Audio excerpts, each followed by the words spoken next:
그래도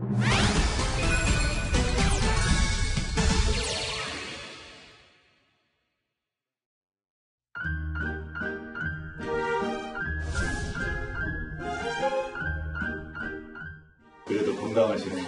대통령 단식 때. 네. 그때 제가 취재기자였거든요.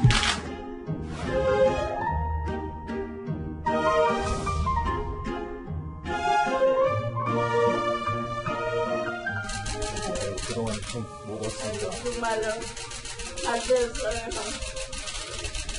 대통령이 잘 선택했어요. 정말 대통령께 감사해요. 좋은 분을 총리로 모시게 됐어요. 감사합니다. 그 기자 시절에 여기 와서 참 밥을 많이 먹었는데요. 그 대통령이 매운탕을 좋아하셔가지고 잡수시다가 생선 한 토막을 떠가지고 당신 국에 있는 그걸 이렇게 떠서 주세요. 좀 잡수기 전해주시지. 예. 나는 정말 저기를 축하한다. 제 고향에 그 법성국 굴비가게 대통령이 그렇죠. 내가 퇴임하고 예. 그 굴비집에서 매년 굴비를 보내줍니다. 아, 그렇습니까? 그 가게 벽에 대통령 사진이 크게 붙어 있습니다. 아, 그래?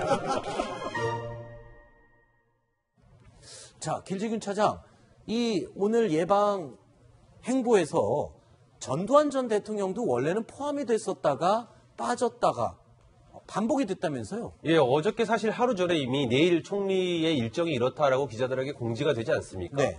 처음에는 기자들에게 모든 전직 대통령을 예방한다, 전두환 전 대통령도 예방한다라는 계획이 들어가 있었는데요. 네.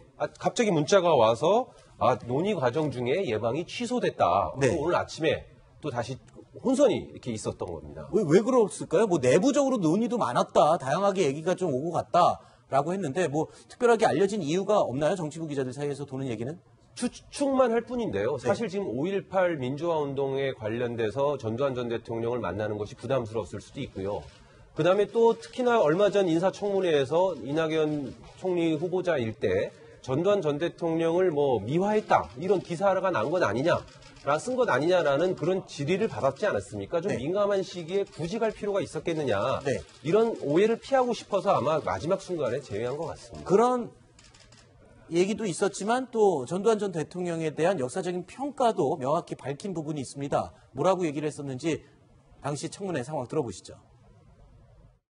전두환 대통령에 대해서 전 대통령에서 어떻게 평가하십니까?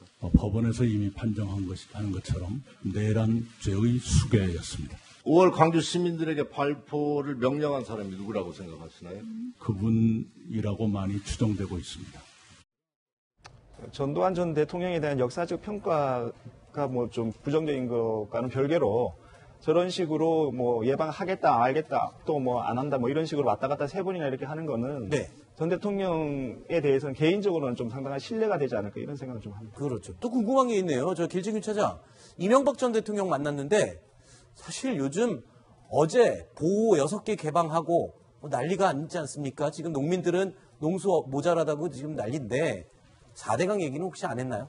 지금 장면이 나오죠. 저기 네. 노출된 장면이고요. 네. 그때는 기자가 있었습니다. 네. 그런데 이제 기자들 다 모르고 비공개로 자기들끼리만 얘기하는 시간이 늘 있거든요. 오늘도 저렇게 공개한 이후에 한 20분 정도 따로 얘기를 했습니다. 네. 독대를 했기 때문에 추측컨대 기자들 사이에서도 네. 그 문제에 대해서 이명박 전 대통령께서 어떤 형태로든 항의의 표시가 있지 않았겠느냐라는 추정을 하고 있는데요. 네. 그 부분에 대해서는 아직까지는 취재가 됐다거나 밝힌 바가 없기 때문에 네. 정확히 알 수는 없습니다. 네, 일각에서는 또 이명박 전 대통령의 이 4대강 사업, 그 이후에 박근혜 정부에서 2차 사업 계획이 실시가 제대로 안 되면서 그러면서 이 녹조 및 다른 문제점이 생긴 거다라고 또 분석을 하는 의견들도 있거든요. 이명박 전 대통령 입장에서는 좀 억울해하는 부분이다, 이런 분석을 하는 사람들도 있습니다. 자, 뉴스탑 10.